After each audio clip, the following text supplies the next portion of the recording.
I've been studying the culinary arts my entire life, and nothing has been more challenging than this. It's a mystery, really. An enigma that has eluded the public for years. When you start a journey, you expect to reach the end, not a brick wall. It became a question of what was keeping that wall there. Was it a cover-up? Government interference? Regardless, we were determined to break through that wall and see what was on the other side. We weren't going to give up because we felt that people needed to know. We needed to know. What makes it Texas toast?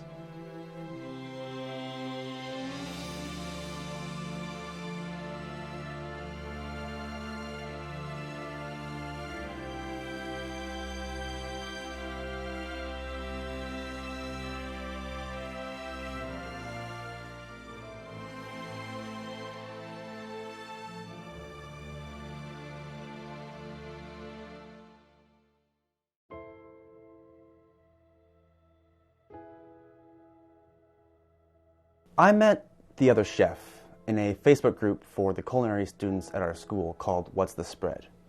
It's a group where any culinary student can ask questions about ingredients, recipes, or anything else they may be concerned about.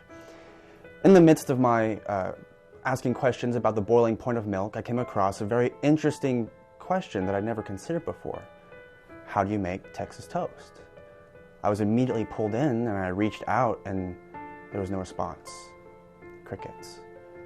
The other chef was the only other person who seemed even remotely intrigued by this idea, so I reached out and we started talking. I remember it very clearly. I was in the process of removing jelly from some jelly donuts. See, I don't particularly like jelly in my donuts, but I buy them to save myself an extra charge on jelly when I go to the store. So I received a message from the other chef, and it said, "Here's my number. Call me ASAP." I found this odd because I didn't really know the other chef that well, but I figured I'd call him, and when he answered, he said, "Hey, I saw your question about the Texas toast." And I said, "Great! So you have an answer for me."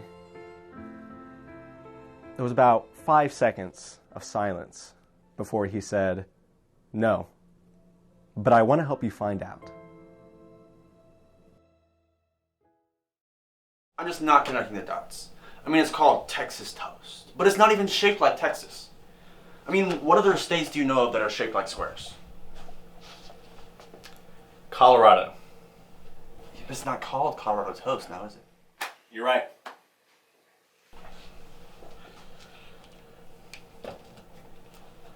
What if, oh man, what if the yellow is somehow related to the Texas? Okay. Yeah.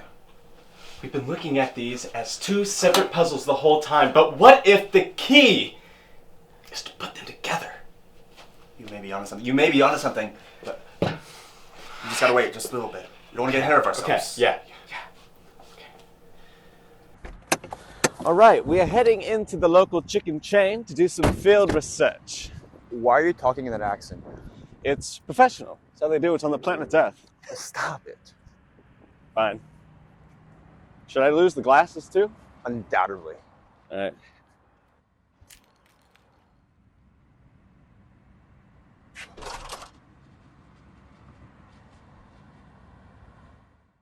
So our field research has hit a bit of a snag, but we are diligent and we will wait until we can enter the restaurant. Actually, I'm kind of hungry. What do you mean you're kind of hungry? Good idea. Mm-hmm.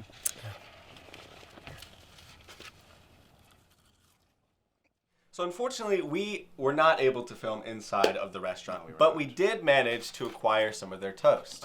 Whether it was legal acquisition or not, we are still on the line about our lawyers are in contact with the chicken chain employees. We'll dish it out in court later, but until that time, We should focus on the toast. we should focus on toast. Of course. So we have here a classic slice of Texas toast. As you can see, it's a little bit thicker than your normal slice of bread, which gives it a good buoyancy, if you will. Yes.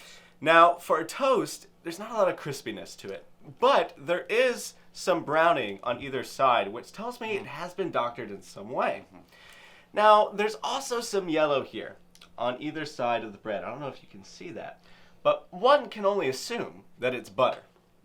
However, I am not an arrogant enough man to say that with confidence. True. The question becomes, Where do where we do go? we go? Where do we go? That is the trick question. We run into a bit of a snag here. Yeah. What? Okay. What if we went to the source? How do you expect us to do that? We can't go back there. We find an employee and we ask. We ask? We ask. Those employees have information we can only dream about. Information that we've been searching for so long. We find an employee. We sit them down. Give them a firm talking to. This might just work. I think it's just butter and toast.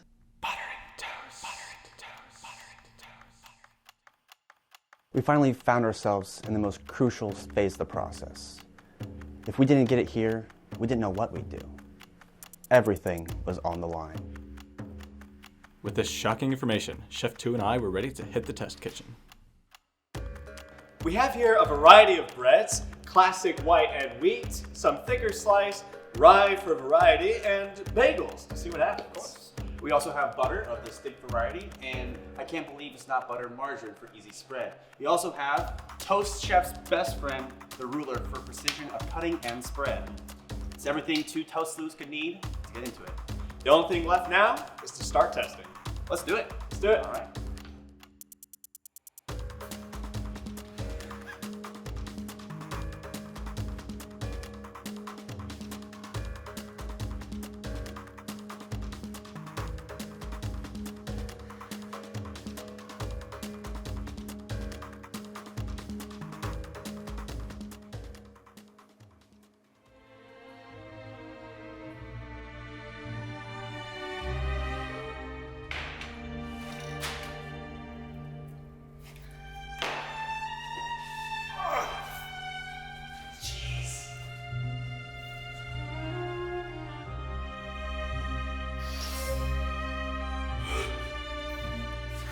Stupid butter!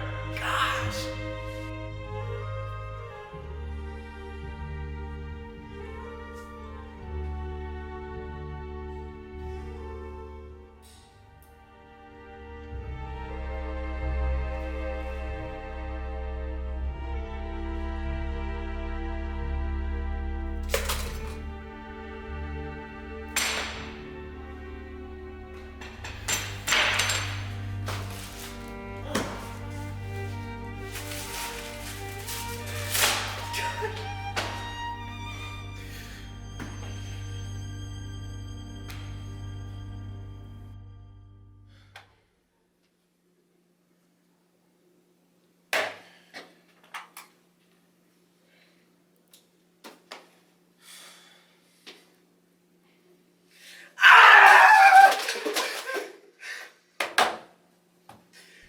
We were back to square one. So what's next? I don't know. Neither of us know. We couldn't comprehend how we'd come so far, and yet all that work was gone. In retrospect, we should have known it wasn't going to be this easy. I mean, how long has this secret been kept from the public? We're just 2 culinary students. I mean, what are we going to do, you know? What are we going to do? I guess hindsight's always 20/20, right? Absolutely not. It can't be. Not with so many questions left unanswered. I want it to be me. I do. It's just, maybe it isn't the time. You know, I'm sure that time will come. I mean, It took thousands of years to learn how to do something as simple as texting, so discoveries like this can't come easy.